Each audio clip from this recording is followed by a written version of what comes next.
नमस्कार, मैं doctor Anupama Chaturvedi, MD Ayurveda. बात करते हैं आयुर्वेद की। आज के वीडियो में आयुर्वेद में पाचन संबंधी या डाइजेस्टिव डिसऑर्डर, पुअर एपिटाइट या अरुचि, इंडाइजेशन या अपचन, इन दोनों विषयों के विषय में बात करूंगी। तो सबसे पहले बात अरुचि या पुअर एपिटाइट की। पुअर एपिटाइट में भोजन कैसा भी हो, उसमें खाने की रुचि नहीं होती, भोजन का स्वाद नहीं आता और भोजन को देखने तक की इच्छा नहीं होती, या भोजन सामने रखा हो तो भी खाने की इच्छा नहीं होती। और इन सब के लिए आयुर्वेद में एक शब्द दिया है, भक्त द्वेष। इसके कारणों में मानसिक कारण अधिक प्रभावी हैं। शोक, क्रोध, लोभ, भय जैसे नेगेटिव एनर्जी वाले भावों से अरुचि होती है। इसके उपचार में सबसे पहले कारणों को हटाना है, जिसे आयुर्वेद में निदान परिवर्जन कहा है, और ये किसी भी रोग की चिकित्सा का पहला सिद्धांत है। जब तक रोग के कारणों को नहीं हटाया जाएगा, चिकित्सा या औषध उस पर प्रभाव नहीं करेगी। तो इसके लिए मन को प्रसन्न रखने का उपाय करना, आश्वासन देकर रोगी को भोजन करवाना।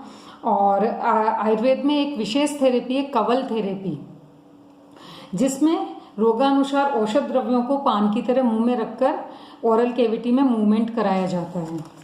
तो अरुचि रोग में जिन द्रव्यों से कवल धारण कराया जाता है, उसमें भुना जीरा, काली मिर्च, काला नमक, शर्करा, सूंठ, यवक्षार, चित्रक, चव्वे, आमलकी, दाड़िम जैसे द्रव्यों को मुंह में रखकर मूवमेंट कराया जाता है, और ये पुअर एपिटाइट में इनसे लाभ भी होता है।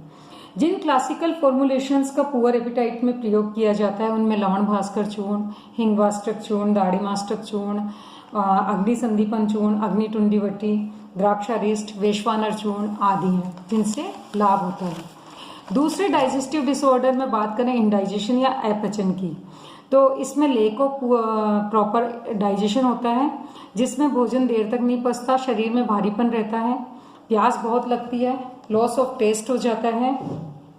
और इसके कारणों पर बात करें तो इसमें सबसे बड़ा कारण है फूड हैबिट्स। जो फूड हैबिट्स में कभी समय पे भोजन करना, कभी समय पर भोजन नहीं करना, और पहले जो हमने डाइट ली है या पहला जो मील लिया है या भोजन लिया है, उसके पूरी तरह से पचने से पहले ही दूसरे भोजन को कर लेना। विषमासन यानी जिसमें विषम तरीके से भोजन किया जाता है। विषम चाहे रसों का मान ले, चाहे समय का मान ले, तो दो रस जो कि विषम हो, जैसे मीठा और कड़वा, इन दोनों को मिलाकर खाना, या विषम समय में जैसे मिडनाइट भोजन, जो रात को 12 बजे, 1 बजे, 1:30 बजे जो भोजन होता है, उसे विषमासन के अंतर्गत रखा गया है, और इसके कारण भी इंडाइजेशन होता है। असात्म्य भोजन, जो पदार्थ जिस ऋतु में जिस स्थान पर नहीं होता हो, उस भोजन का सेवन करना असात्म्य भोजन का कहा जाता है। तो जैसे शीत ऋतु में आइसक्रीम लेना या ठंडी चीजें लेना, या गर्मी में ठंडी चीजें नहीं लेना, ये असात्म्य भोजन के अंतर्गत आता है। ईर्ष्या, भय, लोभ, क्रोध जैसे नेगेटिव मानसिक भाव भी इंडाइजेशन का कारण है।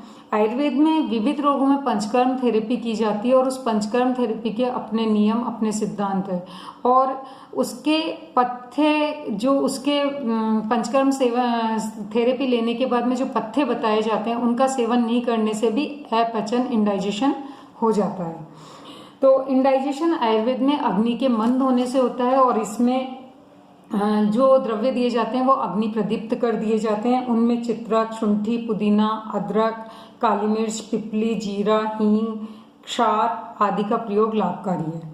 कुछ क्लासिकल फॉर्मुलेशंस जो इंडाइजेशन के लिए लाभकारी है, उनमें अग्निमुख रस, अग्निटुंडी वटी, क्रव्याद रस, शंखवटी, लवण भास्कर, हिंगवाष्टक, गंधक वटी, आमपाचन वटी आदि है। अब बात करते हैं पथ्य और अपथ्य की। इन दोनों डाइजेस्टिव डिसऑर्डर्स में डूज एंड डोंट्स, क्या आहार लेना है। गेहूं, मूंग, पुराना चावल, लहसुन, seasonal fruits, diet of high fibre content, हींग, द्राक्षा, आमलकी, काली मिर्च, अदरक, ग्रीन लीफी वेजिटेबल्स, दूध, गोघृत, गुनगुने पानी का सेवन।